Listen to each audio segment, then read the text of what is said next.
F1 界における静かなる情熱、それがカルロス・サインツジュニアという男です。派手なジェスチャーも過激な言動もありません。だが彼の走りには確かな意志と揺るぎない信念が宿っています。一歩ずつ着実に頂点へと近づくその姿はまるで職人のようです。その背中にはスペインの誇りと父カルロス・サインツの伝説が刻まれています。ラリー界の王者として世界を制した父の名は息子にとって重みでありしるべでもあります。だが彼は父とは違う道、F1 という過酷な舞台を選びました。静かにしかし確実に自らの物語を紡ぎ始めました。血統と覚醒。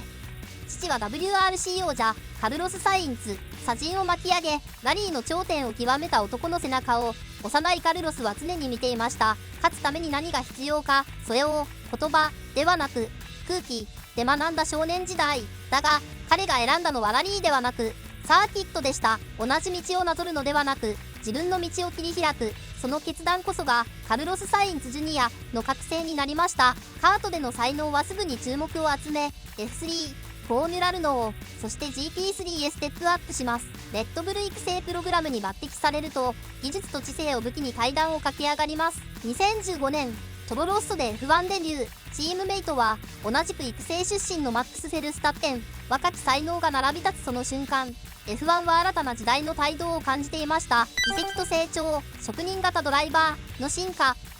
トロロッソ、ルノー、マクラーレン、フェラーリ、そしてウィリアムズ。サインツは F1 キャリアの中で4度の移籍を経験しています。だがその全てにおいて彼はチームの信頼を勝ち取ってきました。ルノーでは開発途上のマシンを安定させ、マクラーレンではチーム再建期においてリーダーシップを発揮しました。そしてフェラーリでは名門の重圧の中で冷静な判断力と安定感を武器にシャルル・ルクレールと肩を並べる存在へと成長しました。サインツの強みは単なる速さではありません。タイヤの摩耗を読み、レース中の状況変化に即応し、技術者との対話を通じてマシンの本質を理解する。派手なオーバーテイクよりも戦略で勝つ、それが職人型ドライバーカルロス・サインツの真骨頂です。彼の走りには計算と直感、そして信頼される技術者としての誇りが宿っています。フェラーリでの挑戦、赤い壁を越えて。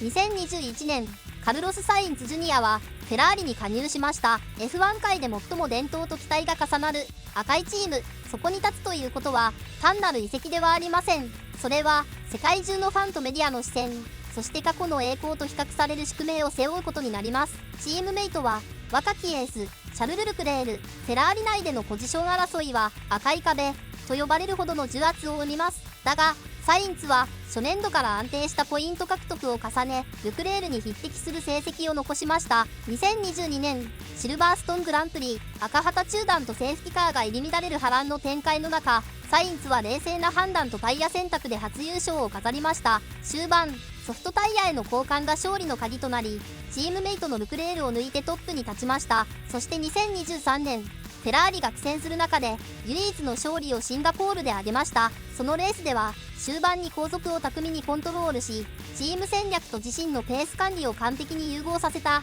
知的勝利でした。サインツはフェラーリという感情のチームにおいて冷静さと論理で勝利をもぎ取る異質な存在として輝いています。真理と哲学、スムースオペレーターの真意。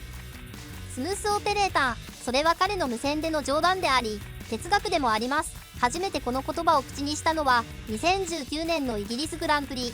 それ以来好成績のたびにこのフレーズを使い、サインツの冷静で知的な走りを象徴する言葉となりました。予選での構想の後、無線で歌うように発したその言葉は彼の冷静さとユーモア、そして自分らしさを象徴するものでした。だがその裏には F1 という知的格闘技における彼の戦い方が隠されています。サインツは混乱の中でも焦らず、タイヤの摩耗、路面状況、ライバルの動き、チームの戦略、全てを俯瞰しながら最適解を導き出します。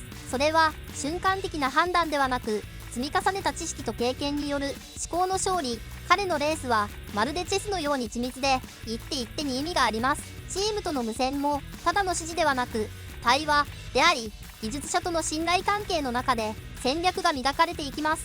サインツは F1 の中でも最も思考するドライバーの一人。そしてスムースオペレーターとはその冷静さ、知性、そして自分のスタイルを貫く強さの象徴です。Smooth operator. Smooth operator. 未来への分岐点。2024年、カルロス・サインツ・ジュニアにとってフェラーリとの契約最終年。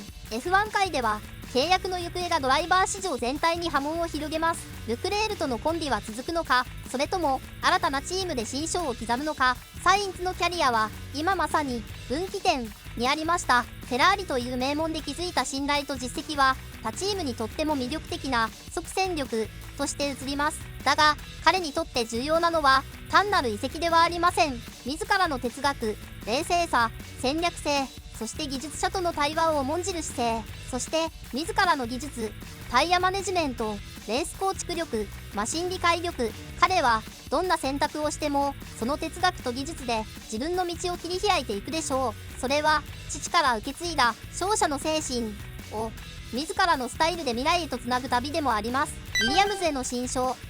そして2025年、カルロス・サインツ・ジュニアはウィリアムズへの移籍を決断しました。かつて F1 を設計した名門チームは今再建の途上にあります。マンセル、プロスト、ヒュ、ビルヌーブ、数々の王者を輩出し、1990年代には技術革新の象徴とも言われたウィリアムズ。その名門チームが今再び再建の途上にあります。しかし近年は資金難や体制の変化により成績低迷が続いています。その挑戦にサインツは経験と知恵を持って加わります。フェラーリで培った技術的洞察、戦略構築力、そしてエンジニアとの対話力、それらはウィリアムズにとって再生の鍵となるかもしれません。若手中心の体制にベテランとしての安定感と分析力を注ぎ込み、チームの方向性そのものを共に設計する役割を担います。サインツはただの移籍ではなくチームを育てるという新たな挑戦を選びました。